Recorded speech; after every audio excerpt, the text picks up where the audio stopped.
Oh, hello. Welcome once again to Stuff and Things, where I like to talk about stuff and occasionally even things. I'm your good friend Bradley, and today is a Sunday Stuff and Things. And on the Sunday Stuff and Things, we have stuff and things to talk about, including upcoming videos, things you can look forward to on Stuff and Things, and working. Lots of things that you can look forward to on Stuff and Things and working, including we're going to talk a little bit about Pipe Force Episode 3, another very interesting and very unique blend. I've been surprised, not even surprised, maybe that's not the word, but I've been intrigued by everything in the Pipe Force series and everything that I've had in the Birds of the Feather series. Always something a little unique, something interesting going on with these blends. So we'll touch on this a bit. We're going to talk about finally, hopefully, putting to rest this question we get over and over again is, oh, you live in Washington State. How do you get pipe teas shipped to you in Washington State? It's impossible. What are you doing? What's going on? I've answered this question many, many times. I'm sorry, I'm not actually frustrated at the people who ask me this, but it's just something I've dealt with so many times. So hopefully today we'll finally put that to rest. We'll have a very quick NFL update, and then your questions, comments, and feedback in hashtag #AskStuffandThings. Where's my coffee?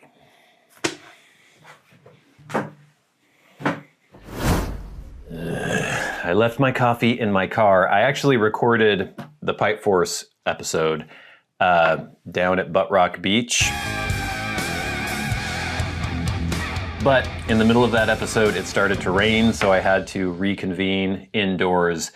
And I think I left my coffee in my car, which is irritating. Okay, but what can you look forward to on Stuff and Things and working?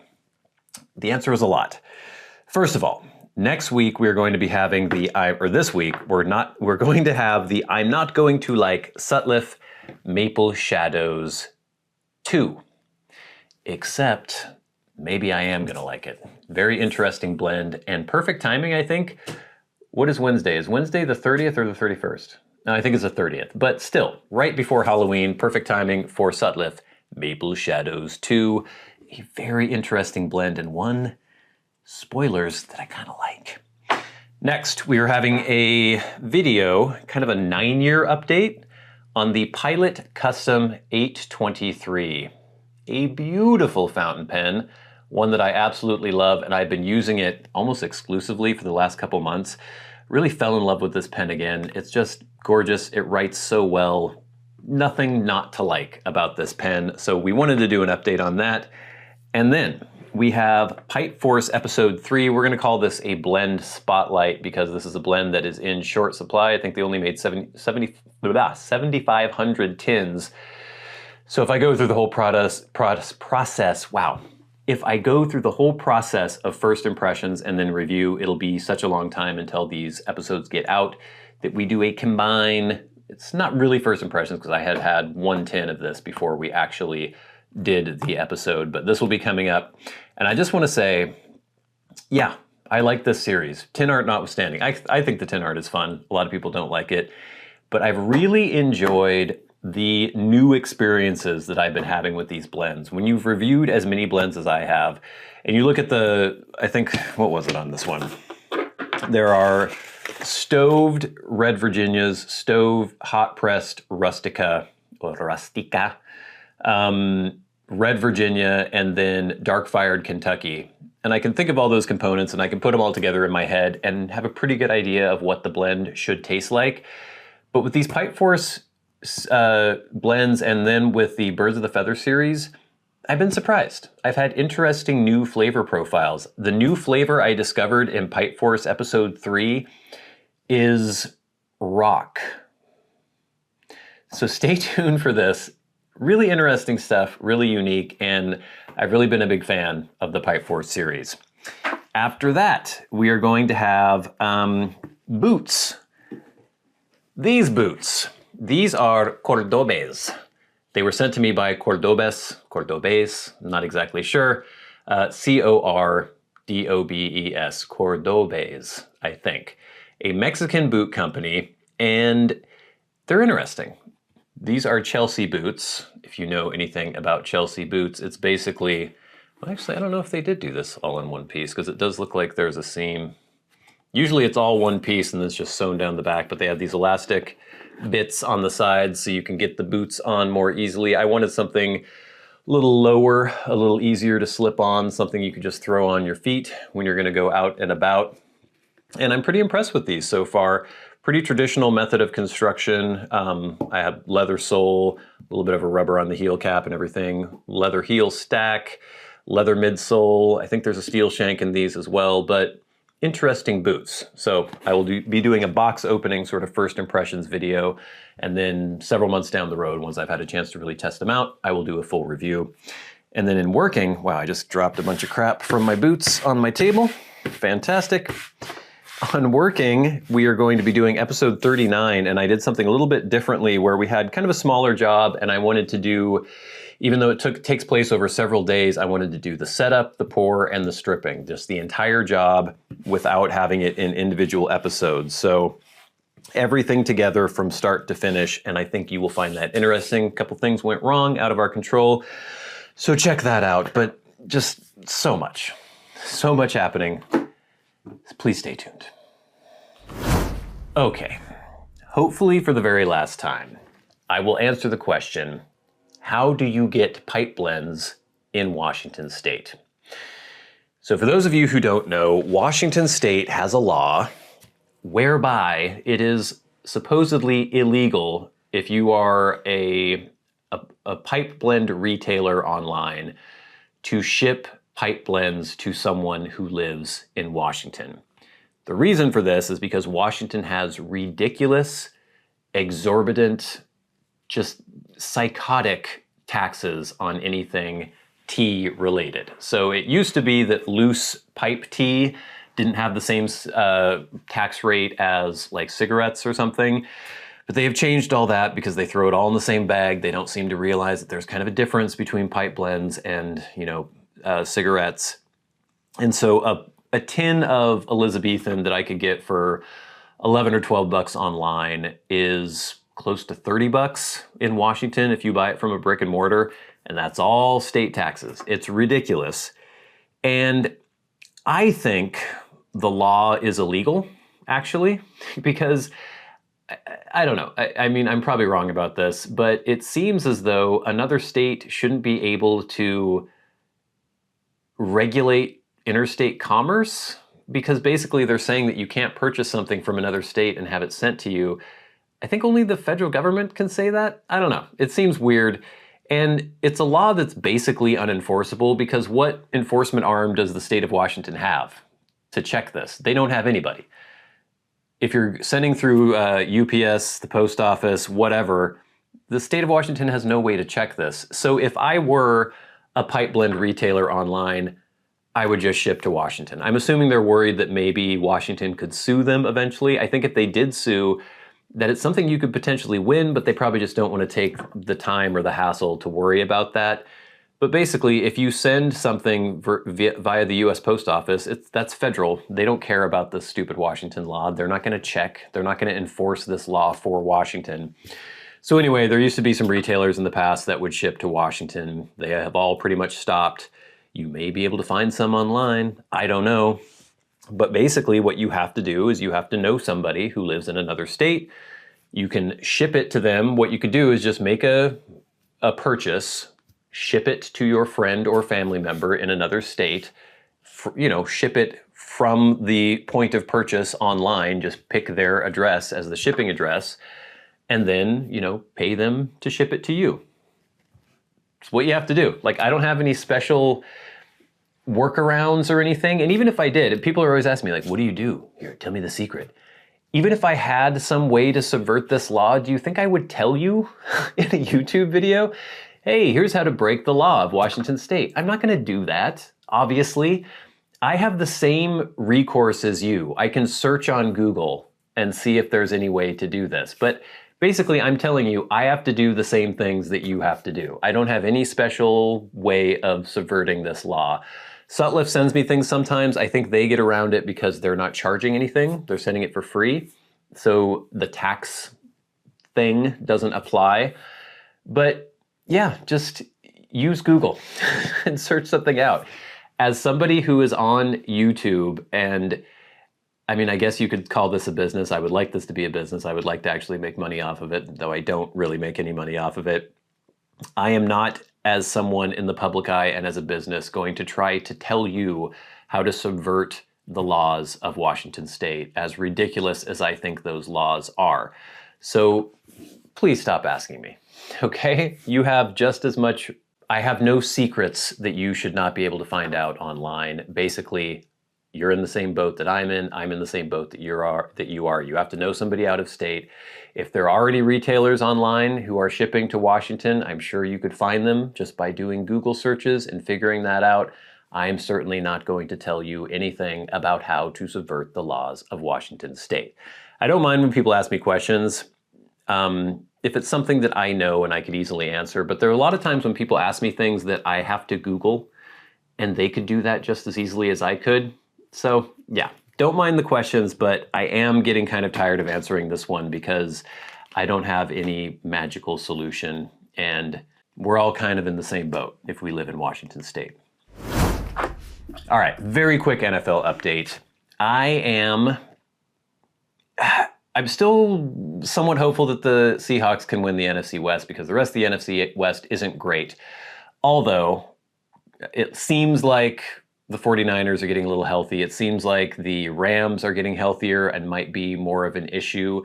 The Seahawks finally won after losing 3 in a row. They're now at 4-3. They beat the Falcons last week. They finally had some takeaways on defense. They had 2 interceptions and a strip sack. And I think in the previous 5 games, they'd only had 1 turnover, or it only forced 1 turnover.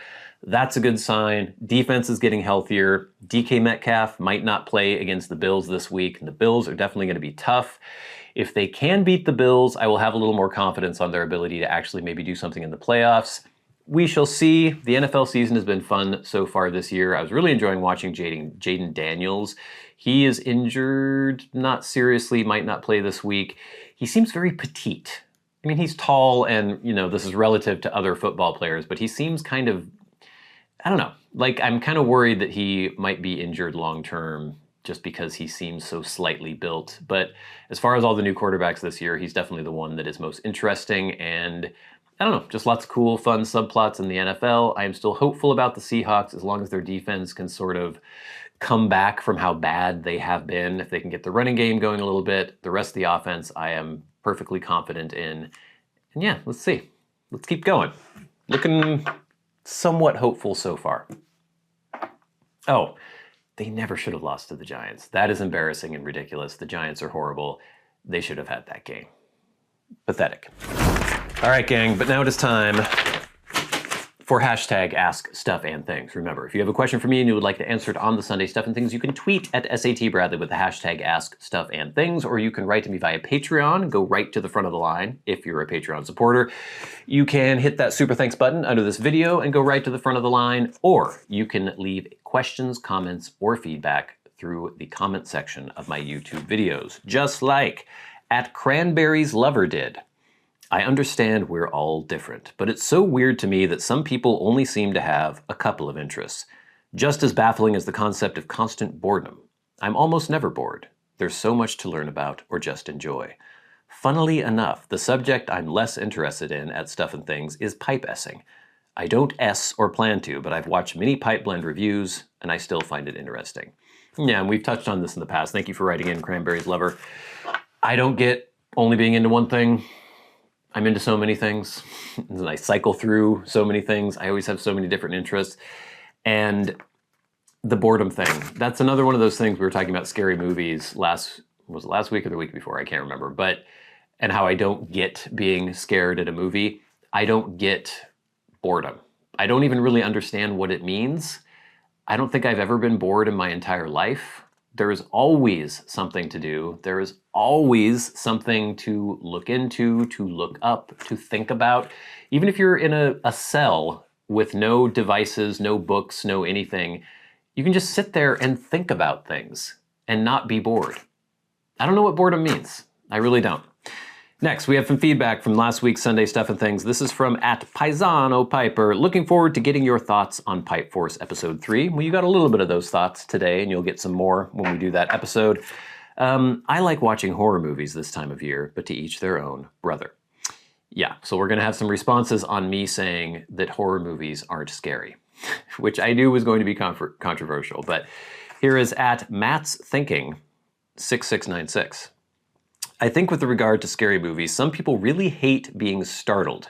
Because of this strong aversion to being startled, the buildup of tension in a movie affects these people more negatively, not because they are scared of the movie, but because they are scared of their own body's response to the movie, which will result in an enhanced reaction. It's a self-fulfilling prophecy of being afraid of the fear response. I like scary movies for the same reason I like any movie. I like good stories. And that's a really good point, and I think that does have a lot to do with some of it, where if there are films with jump scares in them, maybe some people hate the feeling of the jump scare so much that they start anticipating, dreading that. I'm basically just saying what you said again. So that does make sense. It doesn't apply to movies that don't have jump scares, but just have like a psychological or spiritual horror aspect that people still find really scary. But I think this is a big part of it, maybe like half of it. We have @Frederator4951. I like, quote, scary movies. The worse the acting and plot, if any, the better. Are they scary? No. I haven't seen Hereditary yet. And yeah, I can enjoy scary movies as well, but I just don't find them scary. That's the thing. Now we have Isabel the Planner, who says, I see your point on the scary movie thing, Bradley. As for me, while I know ghosts don't exist, when I'm watching a movie, I tend to literally shut that logical part of my brain off. I'm 100% clocked in and you can sell me literally anything, which results in me experiencing everything as strongly and vividly as possible. Something I personally really enjoy and look forward to in movies, especially fear, grief, emotional disturbance, the good stuff. I notice that this makes me a very charitable and naive viewer of movies while they're playing, and thus easily scared or startled. But only a very select few have managed to actually get under my skin and into my brain in such a way that even after the movie ended, I keep thinking about it, and how it made me feel or disturbed me, what else made me feel uneasy about it, which parts I found particularly scary, to the point that I can imagine seeing the same horrible things in my own dark, unlit home and can startle myself. Even if I keep telling myself, ghosts aren't real, I still feel uneasy looking in that dark hallway mirror or crossing a dark room with dark corners without lights, because I can imagine sensing or seeing the vivid imagery that stuck with me in those places. Or another favorite of mine, closing my eyes to sleep and seeing it all literally play out again in my head while I just want to sleep peacefully and dream of pleasant things. She said favorite with quotes sarcastically. That's at least what happens to me in the few cases that movies have actually instilled fear in me in the real world. Hereditary, Martyrs, The First Omen, Nocturnal Animals, all tapped into different fears of mine. I just start playing mind games on myself and scaring myself. With that said, my boyfriend is the exact opposite of me and thinks deeply disturbing and visceral depictions of grief, depression, guilt, and brutality are not scary at all.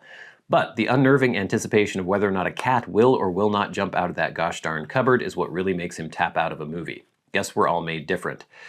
I bought a dip pen to force myself to slow down. She's mentioning pens, improving handwriting. Been practicing for quite some time. My writing has improved quite a bit. Good job. And thank you for your missive about the scary movies. And I agree that I wish I got that. Like, I do have a good, vivid imagination. I can suspend disbelief. I can get really invested in the plot of a film. I realize that the characters I'm seeing on screen are not real, but I can still feel emotions if it's sad. I think it's just when it's scary, it just doesn't work with me for some reason. As much as I can still appreciate the plot and appreciate the film, I guess I don't know. There are experiences in my own life where I can relate to someone experiencing grief or loss or heartache or all these things. And so I can relate to other people experiencing those because I know that I can experience those things as well. But when there is a demon attacking someone in a movie, I guess it doesn't engender any fear for me because that's never happened to me, maybe, because I know that that can't ever happen to me. And even if it were like a killer or something where I guess a human being could actually attack me, I'm not afraid of human beings. Again, this seems weird, but I don't walk around worrying that someone might kill me or that I might get mugged or robbed. I think if that were to actually happen to me, I'm sure I would experience some fear, but it's just not something that I worry about. I don't know. It's hard to explain, but I can get invested in movies. Just the scary ones just aren't scary.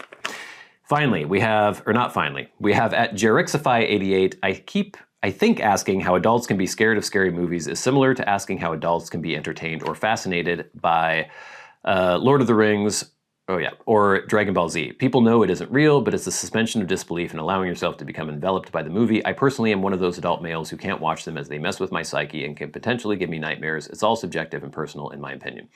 And yeah, I mean, I'm not saying you're wrong. I'm just saying that I don't understand it. I mean, I could intellectually understand it, but I can't relate to it. I don't get scared of scary movies, and I think I've discussed why ad nauseum. Okay, finally, we have Woodsy Balm's leather journal cover, some feedback from that. This is at Error Ruin.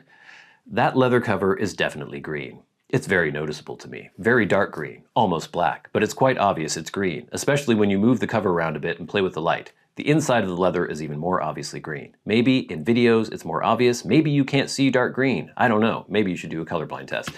So when I did this video, I was saying that this did not look very green to me. If you could see it here, it still looks very black. If you take it out into daylight, there's definitely more of a green sheen. But yeah, on video, maybe it does look a little greener, but it is in just like unnatural indoor lighting, it does not look very green at all in real life. But outdoors, you can definitely see, especially if you kind of scratch the leather, you can see the green coming through a little bit, but it's more black than green, and I'm not colorblind. I've done many colorblind tests because some people in my family are colorblind, and so it's been interesting to check myself just to see, because you never really know. But yeah, I've always gotten 100% on every colorblind test. We have Kurt Cobain, perhaps from beyond the grave, saying, seems like buying a special bag to keep a bag of bread inside. Anytime I talk about any of these Midori-like things, people say, why would you spend so much money for a piece of leather to keep your journal in, yada, yada, yada. People like it. Obviously, people like it. They're very popular. I like them. I think they're cool. If you don't, that's fine. We have at Blake's Pipes saying, definitely worth 20 bucks. I agree. And the Zilla 777, another great video, Bradley, do you journal daily? No, I don't journal.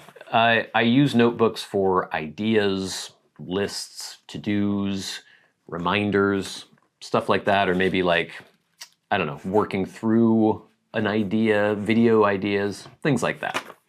Okay, gang, thanks for all that feedback. Please keep it coming in. It really helps make the show go. But now, it is time for the very best part of the show, and that is where we thank our Patreon supporters. Remember, if you would like to support the channels on Patreon, there is a link in the description box below, and it would be much appreciated. Don't really make any money off of YouTube ad revenue, and so Patreon is pretty much the only way that we get any revenue off of these videos, and it's not really even revenue, it just keeps things going. So if you like this kind of content and you want me to keep making it, your support on Patreon would be really helpful. We're trying to get 100 $5 supporters, so follow that link below. But every week, oh, and you get some benefits. You do get episodes early for Stuff and Things, and they are ad-free on Patreon. Lots of good stuff going on there, but it's mostly just your support. Every week, we shout out those who support the channels at $25 or more a month, the producers of our show. People like Glenn Dunnington, Jason Buckner, Arcturus, Ashes of the Phoenix, Jonathon Proctor, Charles Mowers, and Friendly Piper. And of course, the Maniacs, the crazy people who support the channels at $100 a month, people like Bob Magee and Ryan McFadin. And we'll never forget our dearly departed friend and Hall of Fame member, Peter Straub. Gang, stay tuned for all the many things that are coming up on Stuff and Things, including, I'm not going to like Sutliff Maple Shadows 2, except maybe I will. The Pilot Custom 823, beautiful fountain pen, 9-year long-term review. Pipe Force, Episode 3. Fantastically interesting blend with Rustica. Cordobes, beautiful little pair of boots, Chelsea Beetle-ish boots. Working, Episode 39. Ton of stuff coming up. Please stay tuned. I appreciate it. But until next time, until we meet again, I've been your good friend Bradley. You've been the audience. This has been Stuff and Things on a Sunday. Stuff and Things. I'll see you later.